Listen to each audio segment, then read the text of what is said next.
You know what's interesting about the twin flame journey? It's that moment when everything flips. That precise moment when the person who's been running away suddenly realizes you're not following anymore. And I'm telling you, this moment changes everything. It's like the whole dynamic just shifts, and suddenly they're the ones feeling what you've been feeling all along. Let me paint you a picture. You've been there, haven't you? Chasing, hoping, waiting for them to see what you see. Sending those late night messages, checking their social media, wondering if today's the day they'll finally come around. You've made yourself available at every turn, convinced that if you just loved them hard enough, they'd stop running. But here's what happens when you finally step back and say enough is enough. When you genuinely decide to focus on yourself and stop making them your entire world, that's when they feel it. And boy, do they feel it. The thing about twin flames is that the connection runs deeper than anything either of you can control. It's not like a regular relationship where someone can just move on and forget. No, this is different. When you're truly done chasing, when that shift happens inside you where you're not pretending anymore, they sense it. It's like a cord that's been pulling them along suddenly goes slack, and they're left standing there wondering what just happened. Today, we're going to walk through what actually happens during this phase. Not the fairy tale version, but the real, messy, complicated truth of it. Because understanding this helps you navigate your own journey with more clarity and less pain. We're going to look at 7 key things that happen when your runner twin flame finally gets it through their head that you're done chasing. And I promise you, by the end of this, you'll understand why your decision to step back might be the most powerful thing you ever do. So the first thing that happens is panic. Pure, raw panic. Your runner twin flame has gotten comfortable with you being there. They've gotten used to the dynamic where they pull away and you come closer. It's been their safety net. They could explore other connections, focus on their life, do whatever they wanted, all while knowing you were there in the background. Your presence, even from a distance, gave them a strange sense of security. But now you're gone.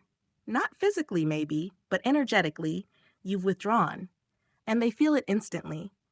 It's like waking up one day and realizing the ground beneath your feet isn't solid anymore. They start checking their phone more often.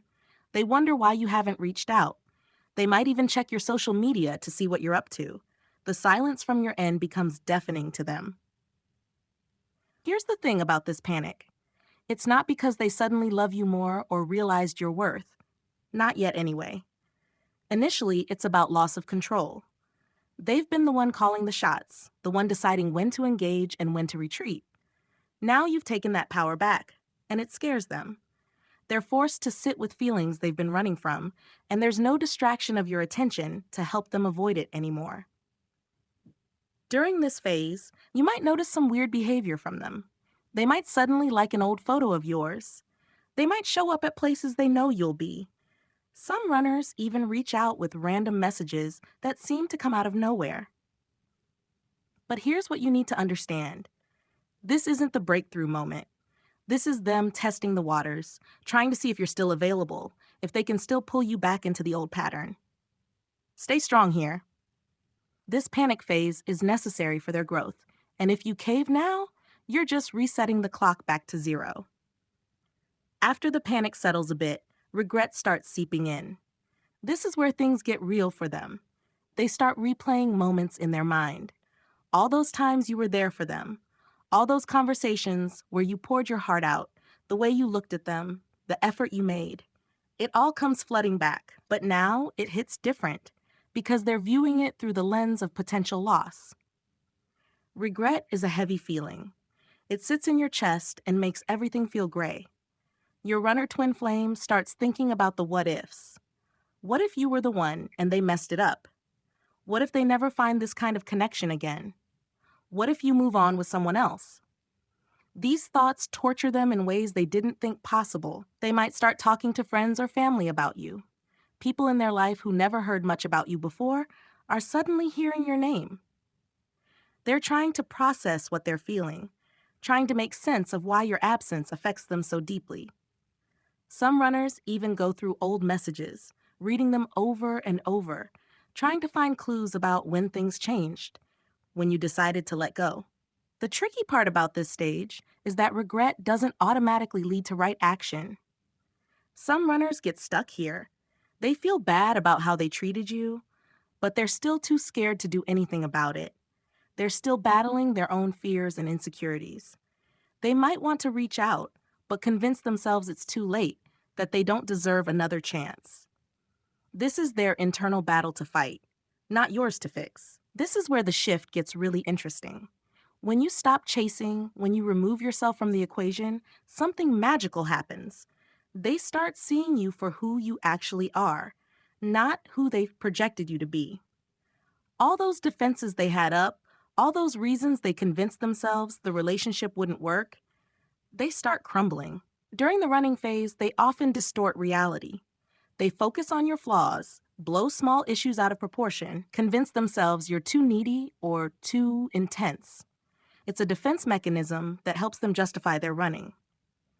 But when you're not there anymore, when you're not feeding into their narrative, the fog lifts. They see your strength. They see your worth. They see all the qualities that actually made them run in the first place because those qualities scared them. They realize you weren't clingy, you were committed. You weren't too much. You were just more emotionally mature than they were ready for. You weren't trying to trap them. You were offering them something real in a world full of superficial connections. This clarity can be overwhelming for them. It's like seeing color for the first time after viewing the world in black and white. This is also when they start comparing everyone else to you. And guess what? Nobody measures up. They go on dates, they try to connect with other people, but something's missing. That spark, that depth, that inexplicable pull they felt with you isn't there with anyone else. This comparison phase can last a while, and it's frustrating for them because it confirms what they've been afraid of all along. You weren't just another person. You were their mirror, their match, their twin flame. Here's something people don't talk about enough. When you stop chasing your twin flame runner, they experience a unique kind of loneliness. It's not just missing someone. It's feeling incomplete, like a part of their soul is wandering around somewhere and they can't find it. This loneliness cuts deeper than anything they've felt before. They could be surrounded by people and still feel completely alone. They could be in another relationship and still feel like something crucial is missing. This isn't about physical presence. It's about that energetic connection that twin flames share. When you were chasing, that connection was still active, still feeding them energy, even if they didn't acknowledge it. But now that you've cut the cord, they're experiencing the void. This loneliness often hits them at random moments. They'll be doing something completely normal, and suddenly they're overwhelmed with this ache. Maybe a song comes on that reminds them of you. Maybe they see someone who laughs like you do.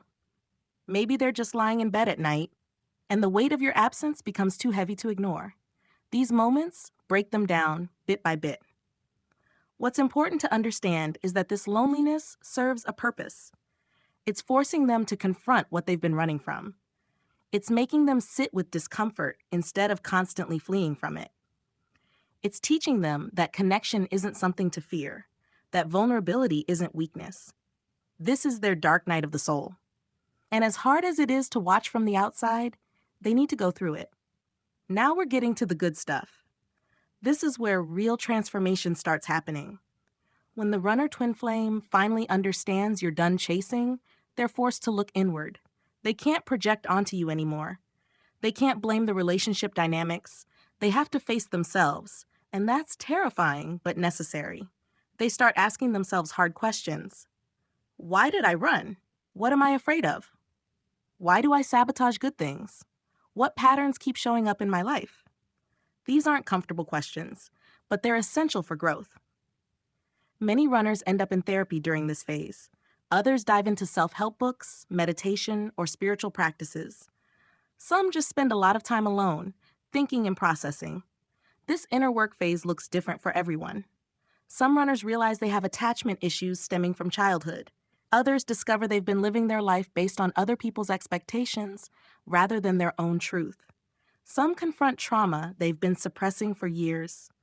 Whatever they find, It's usually something they needed to face regardless of the twin flame connection. The beautiful thing about this phase is that they're finally doing the work for themselves, not for the relationship. They're not trying to fix things to get you back. They're trying to fix things because they've realized they're broken and they don't want to live that way anymore. This is genuine growth. This is what the twin flame journey is supposed to trigger in both people. After all that inner work, something clicks. They have what you might call a spiritual awakening or a moment of profound understanding. They finally get it. They understand what the twin flame connection actually means. They understand why they ran. They understand what they were running from wasn't you, it was themselves. They understand that the intensity they felt wasn't something to fear, but something sacred. This awakening often comes with a deep sense of clarity. Everything makes sense now. All the pain, all the running, all the chaos, it was all part of a bigger picture. They see how their fear created unnecessary suffering. They see how their wounds projected onto someone who was only trying to love them. They see the divine purpose behind the connection, even if things never work out romantically. With this understanding comes humility, real, genuine humility. They realize how poorly they handled things. They see the pain they caused. They understand that you letting go wasn't about giving up. It was about choosing yourself and your own peace. They respect that decision, even if it breaks their heart. They recognize your strength in walking away. This is also when they start to understand that twin flames aren't about possession or conventional relationships. It's about growth, about becoming the best version of yourself, about healing wounds you didn't even know you had. They realize that whether you come back together or not, this connection served its purpose. It woke them up to parts of themselves they were ignoring. If and when they decide to reach out after all this transformation, everything is different. Gone is the hot and cold behavior. Gone are the excuses and the running. What you get instead is someone who's done their work, faced their demons, and come out the other side changed. Their approach reflects this growth. They reach out with humility and honesty. No games, no manipulation, no trying to slide back into your life like nothing happened. They acknowledge their mistakes. They take full responsibility for their actions without making excuses or blaming circumstances. They express genuine remorse, not because they want something from you, but because they genuinely understand the impact of their behavior. More importantly, they reach out without expectations. They're not demanding anything from you. They're not trying to rush you into anything. They understand that you've moved on, that you've built a life without them, and they respect that. If you're willing to talk, they're grateful. If you're not ready, they understand. If you've truly moved on with someone else, they accept it. This is what real growth looks like. They also show up differently. Their energy is calmer, more grounded. They've dealt with their inner chaos, so they're not projecting it everywhere anymore. They can have mature conversations about feelings without running away. They can sit with discomfort without fleeing. They've become the person they needed to be all along, regardless of whether that leads to reunion or closure. Look, I'm not going to lie to you and say every runner twin flame goes through all these stages or that every story has a happy ending. Some runners never do the work. Some stay stuck in fear forever. Some reach out too soon before they've actually changed. That's the reality of it. But what I want you to take away from all this is that your decision to stop chasing wasn't just about them. It was about you reclaiming your power. It was about you choosing your peace over the chaos. Whether your runner wakes up or not, you've already won by choosing yourself. That's the real victory in all of this. You're not waiting around for someone to decide you're worth it. You already know your worth, and that changes everything.